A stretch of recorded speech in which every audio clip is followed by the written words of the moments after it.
சனி பயிற்சியினால் என்ன நடக்கும், பாசிட்டிவ் என்ன நெகட்டிவ் என்ன, அடுத்த 2.5 வருஷத்துக்கு நம்ம வாழ்க்கையில எதை எதிர்பார்க்கலாம், அடுத்தது பரிகாரம் ஏதாவது இருக்கா, இவ்வளவுதான் சுருக்கமா.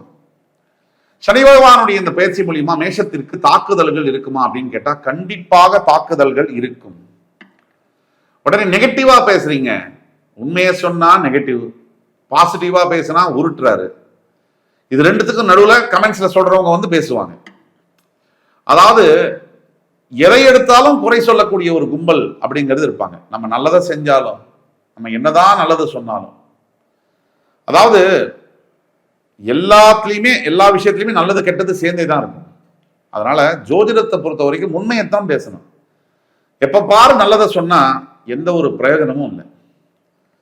தவிர ஒரு பிரச்சனைனா ஒரு ஒரு ஒரு அதுல என்ன இருக்கு உண்மையை தெரிஞ்சுக்கணுமே தவிர தேவையில்லாத வந்து சிந்தனைகள் அப்படின்றத நம்ம யோசிக்கவே கூடாது. நான் சொன்ன மாதிரி ஏற்கனவே சொன்ன மாதிரி ரோட்ல ஒரு விபத்து ஆகி போச்சு, நம்ம பாசிட்டிவா திங்க் பண்ணுவோம்.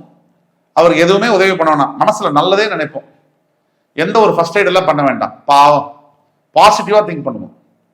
நமக்கே வந்து உடம்பு சரியில்லை, பாசிட்டிவா திங்க் பண்ணுவோமே, டாக்டர் இதுக்கு போய் பார்க்கணும், மருந்தெல்லாம் சாப்பிட வேண்டியதில்லை, பாசிட்டிவா திங்க் பண்ணுவோம் அப்படின்னா நம்மளோட ஒரு முட்டாள் வந்து இருக்கவே முடியாது.